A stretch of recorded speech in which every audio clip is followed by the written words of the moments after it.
दोस्तों, आप सभी लोग कैसे हो। देखो, आज की इस वीडियो में हम बात करने वाले हैं।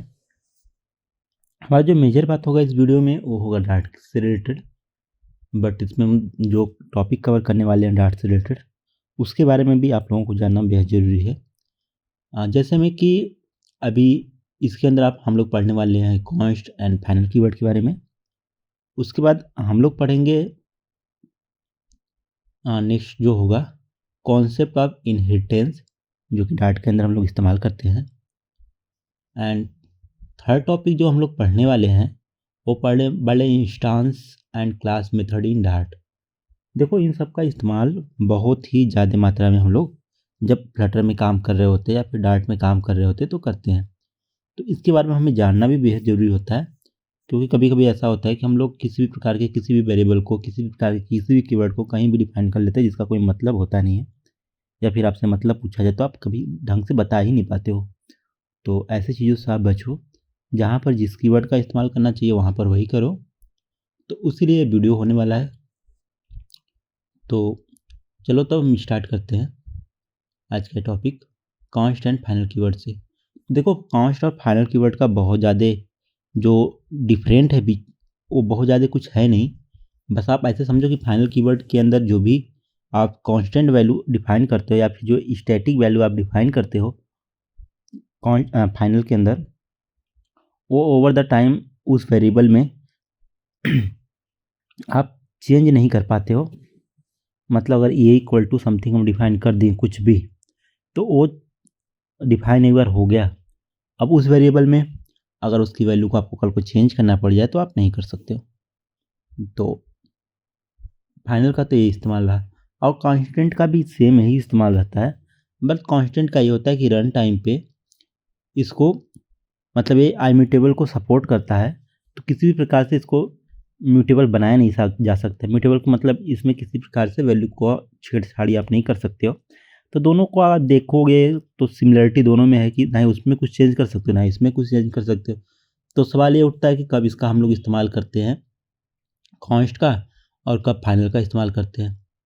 तो इसके कुछ सिंटेक्स है, उसको आप समझ लो। जैसे फाइनल है एंड यहाँ पर वेरिएबल नेम हो गया, यहाँ है जैसे फाइनल डेटा टाइप फिर वेरिएबल नेम दे दो। तो दोनों तरीके से आप इसको डिफाइन कर सकते हो, कोई दिक्कत नहीं है। ओके, तो एग्जांपल्स हम लोग समझेंगे कि फाइनल का इस्तेमाल हम लोग कब किए और कब किए कॉन्स्ट का इस्तेमाल। तो यहाँ पर हम डार्ट पैड खोल लेते हैं और वहाँ स्टार्ट हो जाते हैं। आप लोगों को बताना, ठीक। तो चलो डार्ट पैड उनसे पेस्ट कर लिए। आपको अच्छे समझ में आए इसलिए हम यहाँ पर क्या करते हैं, इन सब कमेंट को हटा देते हैं और कुछ कुछ लाइनों का गैप रखेंगे कि आपको समझने में किसी प्रकार कोई दिक्कत ना हो। अब देखो, मेन के अंदर Geeks1 लिखा हुआ है, Geeks लिखा हुआ है यहाँ पर। तो यहाँ पर प्रिंट कर दो Geeks1 को, तो यहाँ Geeks आ जाएगा। फिर फाइनल लिखा हुआ है, फिर स्ट्रिंग लिखा हुआ है। मतलब इस बार बताया गया है किस प्रकार का डेटा टाइप है। अब इसमें Geeks2 लिखा गया है एंड Geeks अगेन लिखा गया एंड इसको भी प्रिंट कर दिया गया। तो देखो, अब यहाँ पर आपको देखने में समझ में आ रहा होगा कि अभी हम फाइनल डिफाइन किए, तो फाइनल में डेटा टाइप भी नहीं डिफाइन किया और सीधे वैल्यू डालें, तब भी जो था Geeks आ गया हमारा और इसमें कोई दिक्कत नहीं हुआ। एंड सेकेंड स्टेज में क्या है अपने साथ कि हम बताएं कि फाइनल जो है हमारा किस प्रकार का है, स्ट्रिंग टाइप का है, एंड Geeks2 के अंदर हम लोग यहाँ पर डिफाइन किया। एंड अब रन करेंगे तो दोनों आ जाएंगे वैल्यू आसानी से, कोई दिक्कत नहीं होगा, ठीक है, जो कि आ गया। तो फाइनल कुछ इस प्रकार से इस्तेमाल किया गया इसके अंदर। अब देखो, डिफरेंस समझने के लिए अपने एक दूसरे एग्जाम्पल को भी देखना होगा जो कांस्टेंट के साथ होगा, तो इसको भी समझना होगा, तभी आपको समझ में आएगा कि दोनों में फ़र्क है क्या। तो देखो, हम आपसे अभी भी कहेंगे कि दोनों का इस्तेमाल आप कर सकते हो, क्योंकि इसमें ऐसा कोई रिस्ट्रिक्शन नहीं होता है कि इसका इस्तेमाल कहाँ करोगे या उसका इस्तेमाल कहाँ करोगे। बट आप ये समझ लो कि कोई ऐसी वैल्यू हो जहाँ पर, मतलब स्टैटिक वैल्यू जो एक निश्चित समय के लिए आती है, जिसमें चेंजेस आप नहीं कर सकते हो, वहाँ पर आप क्या करोगे कि फाइनल का इस्तेमाल करोगे। और जहाँ पर आपको चेंजेस की भी ज़रूरत पड़ती है और आपको लगता है कि इस वैल्यू को हम डिफाइन कर रहे हैं फिर भी ये चेंज हो ही नहीं सकता, कुछ भी हो जाए, तो वहाँ भी आप कांस्ट का या फाइनल का इस्तेमाल कर सकते हो।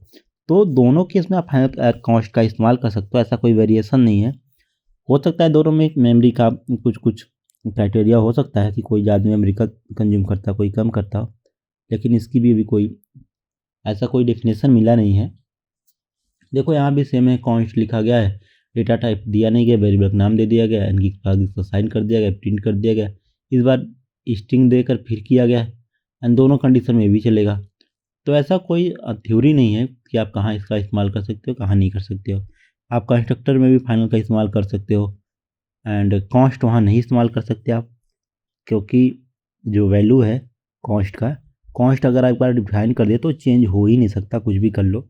लेकिन फाइनल में जो वैल्यू आती है कंस्ट्रक्टर से वन टाइम के लिए इस्तेमाल होती है, फिर दोबारा अगर वैल्यू चेंज होती है तो वो अपना वैल्यू चेंज कर लेता है फाइनल, बट इसके अंदर ऐसा कुछ है नहीं। तो कॉन्स्ट तो वहाँ इस्तेमाल आप कर नहीं सकते कंस्ट्रक्टर के अंदर। हाँ, अगर कंस्ट्रक्टर में आपको हमेशा इस्तेमाल करना है कुछ भी, कोई ऐसी वैल्यू जो पहले से पैरामीटर्स के साथ पास हो रही है, तो वहाँ पर आप फाइनल का इस्तेमाल करोगे, कॉन्स्ट का नहीं। इस बात का आपको ध्यान देना पड़ेगा, क्योंकि कॉन्स्ट यूँ ही आप लिख देते हो फिर वैल्यू को किसी प्रकार से म्यूटेबल नहीं बना सकते हो। तो मतलब इम्यूटेबल है, म्यूटेबल का मतलब ऐसा समझो कि कोई वैल्यू हम किसी वेरिएबल के अंदर स्थान कर दें, फिर अगर उस वैल्यू को हम चाहे कभी भी चेंज करना तो कभी भी नहीं कर सकते, ये हो जाता है immutable। मतलब उसको हम किसी प्रकार का म्यूटेशन से गुजार नहीं सकते। लेकिन फाइनल में ऐसा कुछ नहीं होता, अगर वैल्यू आ रही है जो कुछ हो, अगर वो चेंज हो जाता है तो चेंज ही हो जाता है। दोनों का इतना इस्तेमाल आप कर सकते हो कंस्ट्रक्टर के अंदर। तो ये था कॉन्स्ट एंड फाइनल का कुछ कुछ एग्जाम्पल एंड कुछ कुछ जो समझ में आया हमें, जो आपको बता सकते थे हम बता दिए, और तो इसके अंदर कुछ समझने लायक ऐसा है नहीं। अब कॉन्सेप्ट और इनहेरिटेंस हम देखेंगे, जो कि काफ़ी इंपॉर्टेंट चीज़ है। अब जैसे देखो कि यहाँ क्लास दिया गया पेरेंट क्लास, यहाँ एक चाइल्ड क्लास बताया गया है जो एक्सटेंड किया किसको, पेरेंट क्लास को। तो ये दो चीज़ें हैं। ओके, अब एक एग्जांपल लेते हैं। ओके, कॉपी कर लिए, सिलेक्ट कर लिए, पेस्ट कर लिए, इसको पीछे कर दिए, इसको भी पीछे कर रहे हैं, एंड इन सब चीज़ों को हम हटा रहे हैं जितने भी कमेंट है, क्योंकि इनकी अभी हमें ज़रूरत है नहीं इस कोड के अंदर। ठीक है, अब देखो GFG नाम का एक पेरेंट क्लास है जिसके अंदर वाइड नाम का एक फंक्शन डिफाइन किया गया है, वाइड आउटपुट नाम का, जिसके अंदर प्रिंट किया गया है कुछ कुछ चीज़ें। अब हम क्या कर रहे हैं, यहाँ पर एक दूसरे फंक्शन को डिफाइन, मतलब क्लास को डिफाइन किया जिसका नाम GFG चाइल्ड रखा गया, एक्सटेंड किया GFG को। अब ये क्या किया, GFG GFG चाइल्ड का हम एक ऑब्जेक्ट बनाए एंड गीक्स के आउटपुट को, गीक्स डॉट आउटपुट को प्रिंट किए। तो गीक्स डॉट आउटपुट मतलब क्योंकि इसके वैल्यू को इनहेरिट किया था, तो इनहेरिट करने के बाद क्या हुआ, देखो ऐसे ध्यान से आप लोग, तो GFG गीक्स न्यू। अब देखो यहाँ पर न्यू कीवर्ड को आप हटा सकते हो, इससे कोई दिक्कत नहीं होगा आपको, क्योंकि डार्ट के ओल्ड वर्जन में सपोर्ट करता था। अभी डार्ट का नया वर्जन आ गया तो इसमें न्यू लिखने की कोई ज़रूरत नहीं है, तो GFG चाइल्ड हो गया। अब देखो ये इनहेरिट किया है पेरेंट को, पेरेंट की किसी भी फंक्शन को यूज कर सकता है जो कि पब्लिक है। तो GFG आउटपुट लिखकर हम इसको रन करा देते हैं। ठीक है, अब देखो कोई बात नहीं, अभी कोई आउटपुट नहीं आया, फिर से करेंगे, इस बार आउटपुट आएगा। तो वेलकम टू GFG, तो देखो कहीं लिखा है welcome to GFG and /n लिखा, तो new line, you are inside function, you are inside function. तो इस प्रकार से जो भी आउटपुट बनता है वो आ गया। तो अभी इनहेरिटेंस का यही इस्तेमाल है, मतलब आप एक्सटेंड नाम के कीवर्ड का इस्तेमाल करके इनहेरिटेंस का यूज कर सकते हो, जो कि मेन में यहाँ पर फंक्शन मतलब क्लास का ऑब्जेक्ट बनाकर कॉल किया गया। ओके, चलो ये हो गया इनहेरिटेंस का एक छोटा सा एग्जांपल। अब यहाँ पर स्टैटिक नाम का कीवर्ड दिया गया है एंड GFG के अंदर इस्तेमाल करना है। तो देखो स्टैटिक का जिन लोगों को प्रॉपर इस्तेमाल नहीं समझ में आता है कीवर्ड का, तो उसको भी इसमें थोड़ा सा ब्रीफ कर देते हैं। तो देखो static void sum int print किया गया है sum of number is C+D void. तो देखो जब स्टैटिक हम लोग लिख देते हैं किसी फंक्शन के सामने, फंक्शन किसी भी प्रकार का हो, उससे कोई फर्क नहीं पड़ता, तो हमें किसी भी क्लास का ऑब्जेक्ट बनाने की जरूरत नहीं पड़ती है, जो कि यहाँ पर नहीं बनाया गया है। इसलिए हम फंक्शन को इस्तेमाल कर सकते हो ये डॉट सम लिख के। तो देखो ये भी सम 1132, अब प्रिंट करेंगे जो भी होगा 1132 का आउटपुट 343 हो जाएगा। ठीक है, तो आ गया। तो कुछ इस प्रकार से हम लोग इस्तेमाल कर रहे हैं। और कोई एग्जांपल है इसमें? अब देखो आउटपुट यहाँ है, यहाँ इनहेरिटेंस का इस्तेमाल किया गया है और यहाँ पर आउटपुट 2 है। फिर यहाँ पर एक और चिल्ड्रन को इनहेरिट किया गया है, फिर यहाँ पर इस्तेमाल करने की कोशिश की जा रही है पहले या दूसरे को। तो ऐसे मल्टी लेवल भी आप इनहेरिटेंस बना सकते हो, फिर लास्ट वाले का ही आपको बनाना पड़ता है ऑब्जेक्ट। सारे का ऑब्जेक्ट बनाने की ज़रूरत नहीं है। लास्ट का ऑब्जेक्ट आप बना लेते हो तो सारे का जो भी है आप इस्तेमाल कर सकते हो, उनके अंदर जितने भी आपके data member data functions. Okay, तो इनहेरिटेंस का ये सब इस्तेमाल रहा, और ऐसा कुछ खास नहीं इनहेरिटेंस में जो कि आपको बताने लायक हो। अब हम लोग देखते हैं यहाँ पर instance and class method in dart के अंदर क्या क्या होता है। देखो इसके सिंटैक्स क्या होते हैं इंस्टांस के। रिटर्न मेथड टाइप होता है, class name equal to new class, object के लिए इस्तेमाल करेंगे ऑब्जेक्ट डॉट मेथड नेम, इस्तेमाल कर सकते हैं, कोई दिक्कत नहीं है। ओके, अब एक एग्जांपल से समझने की कोशिश करेंगे इंस्टांस का क्या क्या इस्तेमाल है इसके अंदर। तो देखो यहाँ पर दो वेरिएबल डिक्लेयर किए गए हैं ए एंड बी। ठीक है, तो इन सब चीज़ों को हम क्लियर करते हैं। अभी इसमें कुछ एरर्स भी हैं, उनको भी सॉल्व करने की कोशिश करेंगे, देखेंगे कैसे एरर सॉल्व हो जाए, जो कि अभी एरर आ रहा है। ठीक है, GFG नाम का बनाया गया है, इसके अंदर INT लिखा गया है ए एंड बी, जो कि एरर अभी शो कर रहे हैं नॉट नलेबल। तो देखो नलेबल इसको बनाना पड़ेगा थोड़ा हम लोगों को, जिससे कि इसमें एरर ना आए। नलेबल के लिए क्वेश्चन मार्क हम लोग इस्तेमाल करते हैं कोड के अंदर। अब सम किया गया है तो कह रहा है this dot A equal to C and this dot B equal to D.